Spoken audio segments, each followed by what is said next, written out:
God's chosen ones, 7 qualities that make you unmistakable in the eyes of spiritually awake people. It's not the way you look, it's the weight you carry. There is something about you, something that shifts the room before you even speak. Strangers stare, children smile, some people are drawn in while others pull away, as if the light in you exposes what they've tried to hide. And maybe you've asked yourself, why do I feel everything so deeply? Why do people trust me with their tears? Do I walk alone yet feel watched by heaven? Here's the answer. You were never ordinary. You were anointed quietly, marked by God not for status but for spiritual significance.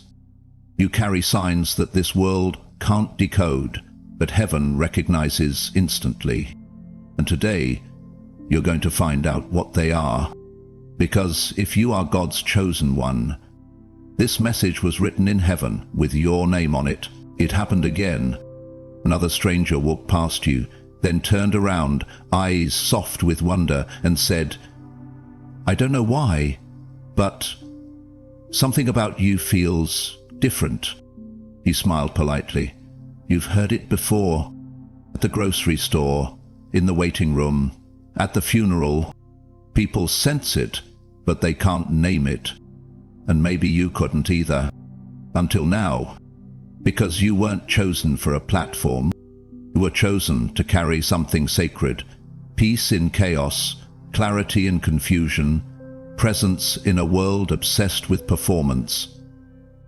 While others raced for visibility, you were being shaped in invisibility. This isn't about titles or talent, it's about essence. You've walked through storms and still whispered, it is well, as you've loved with an empty cup, spoken truth when your voice shook. You've sat quietly in rooms where others demanded attention, and somehow your silence still spoke louder. So let's begin there. Not with your resume, but with your radiance. Because the signs that you were chosen, they've been there all along. And now it's time to name them. Part 1. Peace that doesn't make sense. She didn't even know why she sat next to the crying mother. Maybe it was instinct, maybe it was God. But something in her feet pulled her toward that hospital bench like it had been prepared for her from the beginning of time. The mother, hair tangled, voice trembling, couldn't stop whispering, I don't know what to do. A toddler burned with fever, limp in her arms, and in a room full of nurses, no one had said a word that made her feel safe. Until now. She didn't quote scripture, she didn't preach, she just touched the woman's shoulder, looked her in the eye, and said softly, He's going to be okay. I don't know how. I just know. And it was strange. The child calmed. The air seemed to lighten. The nurse, who hadn't smiled all night, breathed deeply and unclenched her fists. People turned to look, not because she was loud, but because peace had entered the room, carried by someone who didn't even know she had it.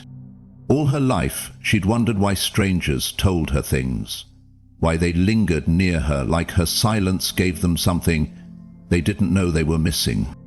She thought it was coincidence, maybe kindness. But now she could feel it too. It wasn't a skill, it was a presence. Peace that doesn't make sense. Peace that shows up unannounced and changes the atmosphere without asking permission. Peace that had been growing in her spirit long before she knew how to name it, during quiet prayers, heartbreaks no one saw, and nights when all she had was God and tears. She didn't come to be a healer. She came to drop off soon. But heaven had sent her to steady someone else's storm. And as the mother finally exhaled and clutched her child with a little less fear, the nurse whispered, whatever that was, thank you. She just nodded, heart full. She didn't have the words, because chosen ones don't carry peace like a flag. They carry it like breath.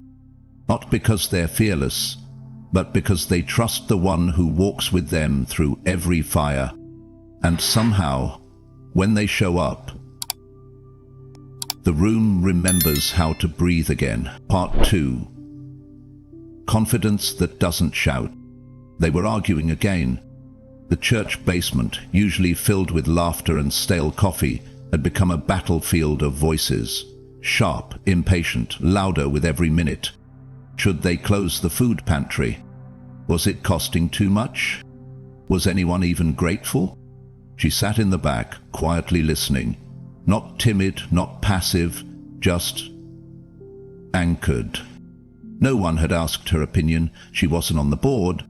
But when the arguments reached a fever pitch and the elderly pastor sat down with tears in his eyes, she stood. Not to impress, not to dominate, just to speak.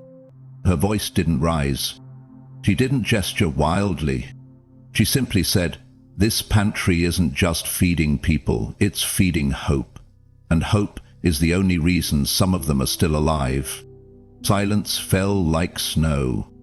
It wasn't what she said.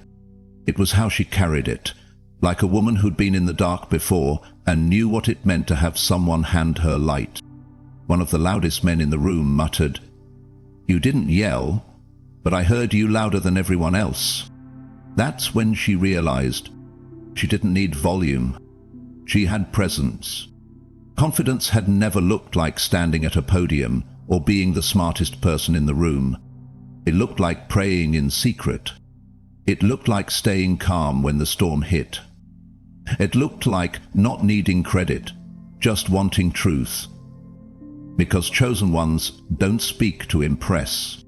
They speak to align with heaven, with truth, with what's right, even when it's unpopular.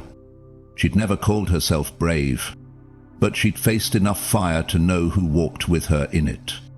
And that knowing, that quiet-rooted, unshakable knowing, is what the world calls confidence. But in heaven, they call it faith in motion. And in rooms full of noise, it will always be the stillest voice that carries the most power. Part 3. Creativity born in obedience.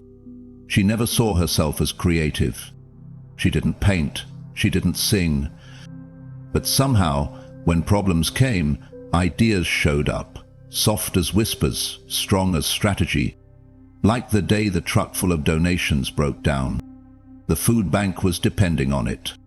Volunteers were panicking, phones ringing, everyone was talking about cancelling the distribution event. She stood quietly in the corner of the garage, watching chaos try to rearrange itself.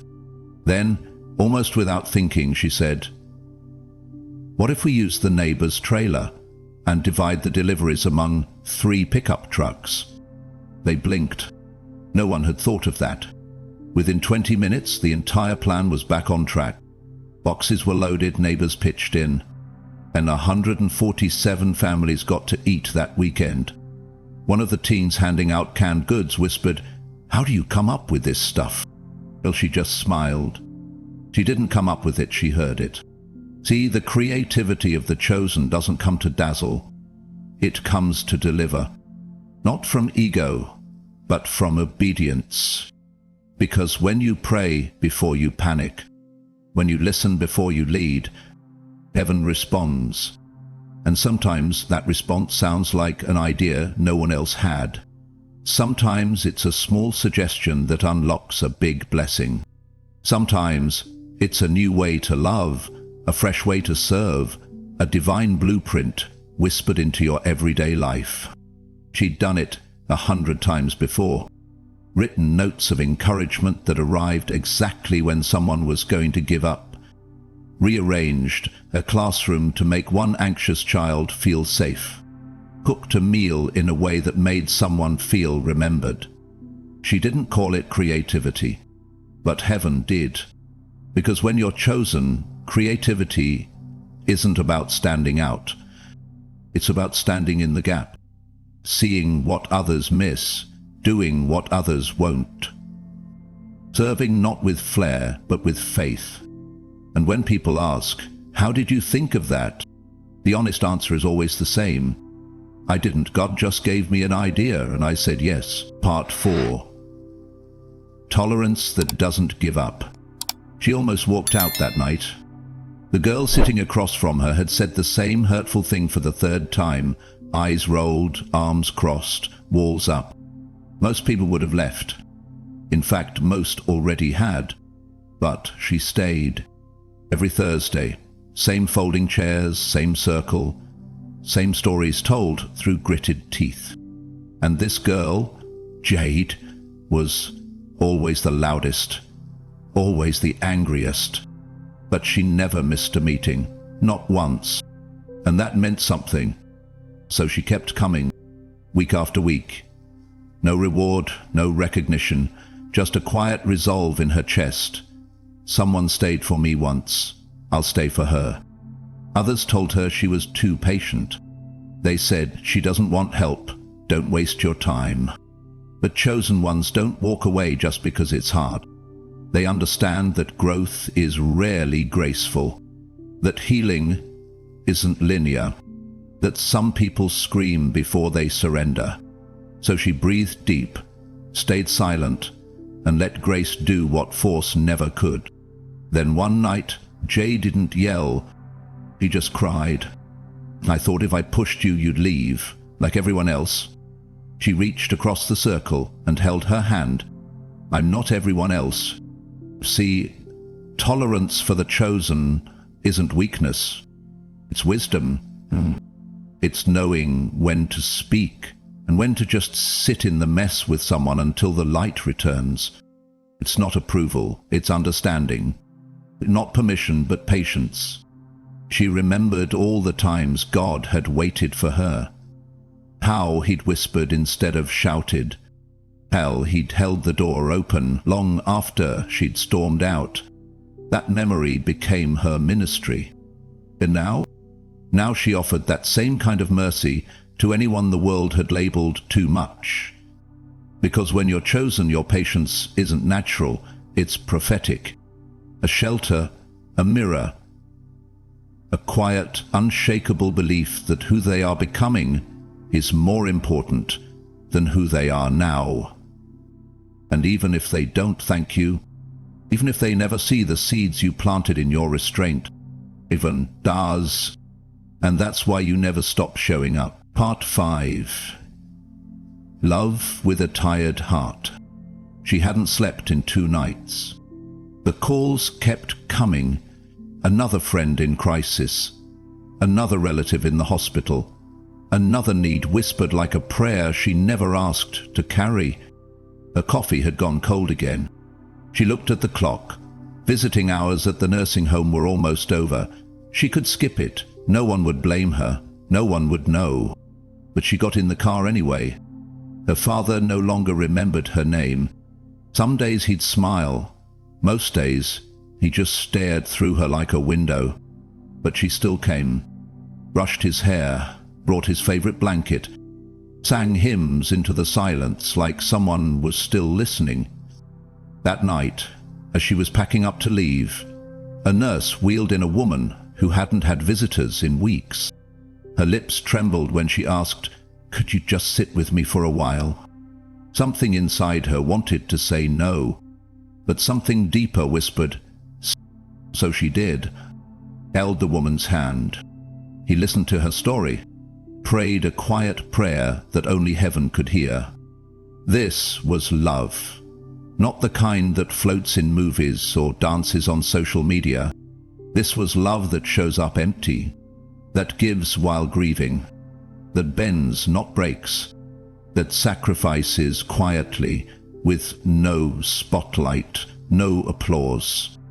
Because when you're chosen, you love with a tired heart.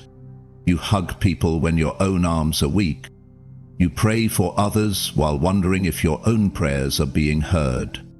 You pour out kindness even when your cup feels bone dry. And somehow, miraculously, there's always just enough grace to keep going. She didn't stay that night because she had energy. She stayed because she had assignment. Because the love God placed inside her didn't depend on her strength. It was born of something deeper.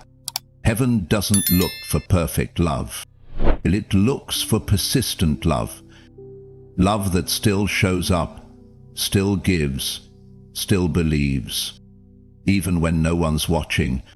And if you've ever served through exhaustion, if you've comforted others while carrying your own silent sorrow, if you've chosen compassion when convenience said, "Not today," then you know this love too, the kind only the chosen carry, and heaven sees every act of it. Part 6. Sincerity that doesn't flatter. She almost didn't say it. They were sitting in the back booth of the coffee shop, laughter still lingering from the last joke. Her friend looked happy, finally, engaged, glowing. But something in her spirit whispered, "This isn't it." The whisper didn't go away. So she took a breath, stirred her untouched coffee, and said, "Can I ask you something?" Gently. Her friend nodded. She spoke softly, not to wound, but to wake. "Do you feel peace? Or are you just afraid of being alone again?" The air shifted. The smile faded. Silence fell between them like a curtain. "I thought you'd be happy for me," her friend said, tears blinking fast. "I am," she whispered. "But I'd rather be honest than applauding something that might break you later." It wasn't the first time. People came to her when they didn't want sugarcoating, when they wanted truth that didn't bite, just healed. She didn't speak to win. She didn't speak to be right. She spoke because the truth, when delivered with grace, liberates. The world didn't always understand her. She wasn't diplomatic enough for some, too direct for others. But the ones who really listened, they came back months later, thanking her for a word they once resisted, but eventually realized had saved them. Because chosen ones don't speak from ego. They speak from alignment. Their words don't flatter. They free. She'd lost things because of her sincerity, friends' approval, comfort. But she never lost her peace, because she knew who she answered to. And even when her voice trembled, it was never shaped by fear, but by reverence. Because when God gives you a voice, it's not to echo what's popular. It's to declare what's eternal. And maybe that's you too. Maybe you've spoken the truth when it cost you. Maybe you've told the hard story so someone else wouldn't repeat it. Maybe you've held your tongue when anger wanted to win, and waited for the right moment to speak in love instead. That's not just good character. That's calling. You don't speak to impress. You speak to transform. And heaven has trusted your voice because it's one that trembles with mercy and stands on truth. Part 7. Focus that doesn't flee. She turned down another opportunity last week. It looked perfect on paper. More money, more visibility, more validation. But as she sat with the offer, a stillness rose inside her that whispered, "Not this. Not now." She'd learned by now, peace doesn't lie, and obedience often sounds like a quiet no when everyone else is shouting yes. People didn't understand her choices. Why she didn't chase every open door. Why she wasn't in a hurry. But she didn't live to impress timelines. She lived to follow divine timing. There was a season she'd tried to do it the way. Fast moves, big goals, constant motion. And it left her exhausted, hollow, misaligned. So she slowed down, listened again, let God reorder her pace. She walks with focus, not the kind that strives, but the kind that remembers. Remembers the promise, remembers the process, remembers that faithfulness will always outlast fame. Focus doesn't mean she never doubted. It just means she kept showing up anyway. When doors slammed, when results were slow, when others moved ahead, she stayed. She served. She built what God told her to build, even when it felt unseen. And the irony? Her stillness often looked stronger than others' speed. Her one obedient step had more weight than 10 distracted strides. Because chosen ones don't scatter their energy chasing every flame. They carry oil for the lamp God actually lit.